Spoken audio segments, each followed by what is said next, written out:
Most of us carry a quiet anxiety, the fear that a single decision could permanently damage our lives. We wonder if some mistakes are simply too heavy to ever leave behind. In the mythology of ancient India, that fear is explored through the story of Ahalya. She lived in a forest hermitage with her husband, the Sage Gautama. Created by Brahma with a balance of wisdom and grace, her life was defined by the steady rhythms of prayer and service. That stability was targeted by Indra, the king of the heavens. Driven by jealousy, he decided to orchestrate a deception to enter her life. His plan relied on a gap in the hermitage's routine. Knowing Gautama left every morning to bathe, Indra waited for the sage to depart, then assumed Gautama's exact physical form to bypass Ahalya's defenses. This flowchart maps two diverging interpretations. One path suggests complete ignorance. Ahalya was entirely deceived. The other suggests momentary hesitation, yielding despite suspecting the truth.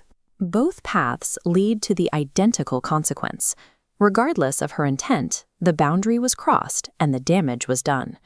When the real sage Gautama returned, he saw past the disguise instantly. He stripped Indra of his pride, leaving the king to face the humiliation of his own actions. Then Gautama turned to Ahalya. He condemned her to live as an invisible stone, hidden from the world. This transformation raises a question about the finality of a moral collapse. Can a wound this deep ever be reversed? Within this theological framework, Gautama's curse functioned as a deliberate path toward recovery. It carried its own remedy. Gautama embedded an exit clause into the punishment. Ahalya's petrified state would last only until the arrival of Lord Rama, the incarnation of Vishnu. This diagram contrasts two ways to view suffering. While a curse is often seen as a static downward force, Ahalya's time as a stone was a dynamic loop of active repentance. She engaged in a focused period of reflection aimed at purifying her state. The process required an immense span of time.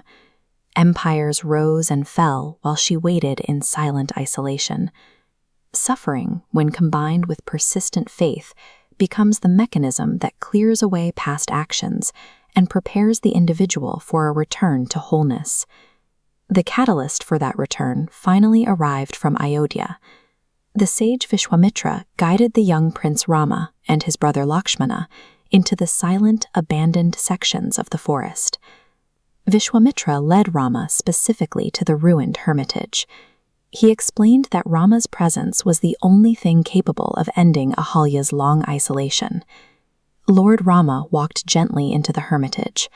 The moment his divine feet touched the ground, the ancient curse instantly broke.